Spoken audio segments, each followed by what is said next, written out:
Hi friends, எல்லாருக்கும் வணக்கம். நம்ம டிஎன்பிஎஸ்சி சேனல்ல என்ன பார்க்க போறோம் பார்த்தீங்கன்னா, ஒரு 10 கொஸ்டின் முக்கியமான கொஸ்டின் எக்ஸாம்ல கேட்ட கொஸ்டின்.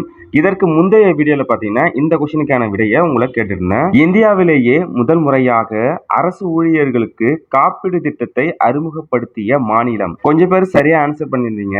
சரியான விடை பார்த்தீங்கன்னா தமிழ்நாடு. ஆப்ஷன் சி வந்து சரியான விடை.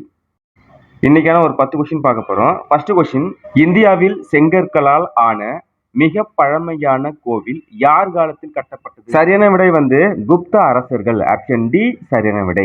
குப்தர்கள் அப்படின்னா யாரு?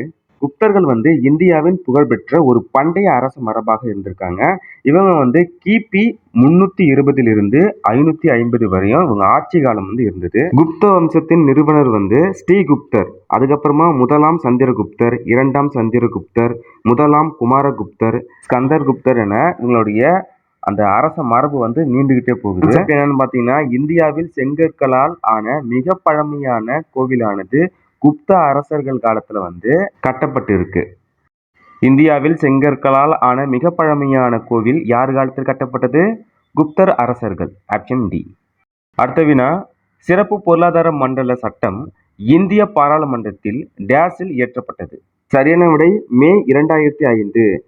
இந்த சட்டம் வந்து நடைமுறைப்படுத்தப்பட்டது பார்த்தீங்கன்னா, அதாவது அமலுக்கு வந்ததுன்னு பார்த்தீங்கன்னா பிப்ரவரி 10, 2006. அடுத்த வருடம் வந்து நடைமுறைக்கு வருது, அமலுக்கு வருது. அடுத்த வினா, பொட்டானிக்கல் சர்வே ஆஃப் இந்தியா தமிழ்நாட்டில் எந்த இடத்தில் உள்ளது? அது என்ன பொட்டானிக்கல் சர்வே ஆஃப் இந்தியா அப்படின்னா என்னன்னு பார்த்தீங்கன்னா, இந்திய தாவரவியல் அளவிலான தென்மண்டல அலுவலகம். ஷார்ட் ஃபார்ம்ல பிஎஸ்ஐ அப்படின்னு சொல்லுவாங்க. இந்த அமைப்பு எப்ப தோற்றுவிக்கப்பட்டது? 1890 பிப்ரவரி 13. யார் காலத்துல பார்த்தீங்கன்னா பிரிட்டிஷ் ஆட்சி காலத்துல நம்ம இந்தியாவில் தொடங்கப்பட்டது. இந்தியாவில் எங்கன்னு பார்த்தீங்கன்னா நம்ம தமிழ்நாடு கோயம்புத்தூர் அந்த மாவட்டத்தில் தொடங்கப்பட்டது. கோயம்புத்தூர். ஆப்ஷன் சி வந்து சரியான விடை. அடுத்த வினா, இந்தியாவில் நிதிக்குழுவை நியமிப்பவர் யார்?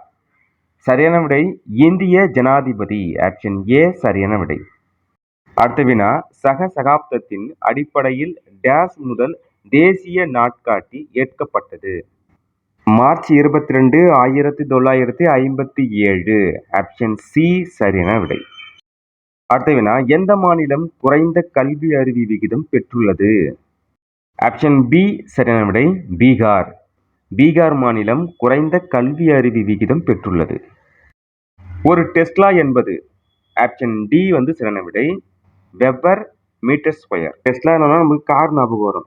ஆனா டெஸ்லா என்பது என்னன்னு பாத்தீங்கன்னா காந்த பாய்வு அடர்த்தி இருக்கு இல்லையா, அதோடைய எஸ்ஐ அலகு தான் டெஸ்லா.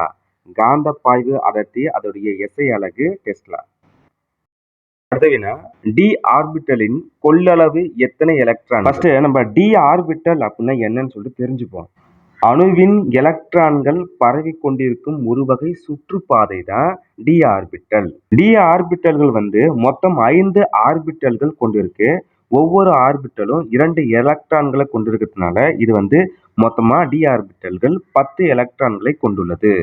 சரியான விடை 10. ஆப்ஷன் சி சரியான விடை. அடுத்ததா உங்களுக்கான ஒரு வினா. இந்த வினா வந்து எக்ஸாம்ல கேட்ட கொஸ்டின், முக்கியமான கொஸ்டின். யாரெல்லாம் சரியா ஆன்சர் பண்றீங்கன்னு பார்ப்போம். சௌரி சௌரா சம்பவத்திற்கு பிறகு எந்த ஆண்டு ஒத்துழையாமை இயக்கத்தை மகாத்மா காந்தி தற்காலிகமாக நிறுத்தி வைத்தார்? ஆன்சர் தெரிஞ்சுச்சுன்னா இந்த வீடியோ கமெண்ட் பாக்ஸ்ல கமெண்ட் பண்ணுங்க. சரியா ஆன்சர் பண்ணியிருந்தீங்கன்னா அடுத்த வீடியோவில் உங்கள் பேரை சொல்லி சரியா ஆன்சர் பண்ணிருக்கீங்க சொல்லிட்டு ஒரு வாழ்த்துக்கள் சொல்கிறேன். ஸோ யாரெல்லாம் சரியா ஆன்சர் பண்ணுறீங்கன்னு பார்ப்போம். இந்த காணொலி பதிவு கண்டிப்பாக உங்களுக்கு பயனுள்ளதாக இருக்கும்னு நினைக்கிறேன். அடுத்த காணொலி பதிவில் சந்திப்போம். நன்றி, வணக்கம்.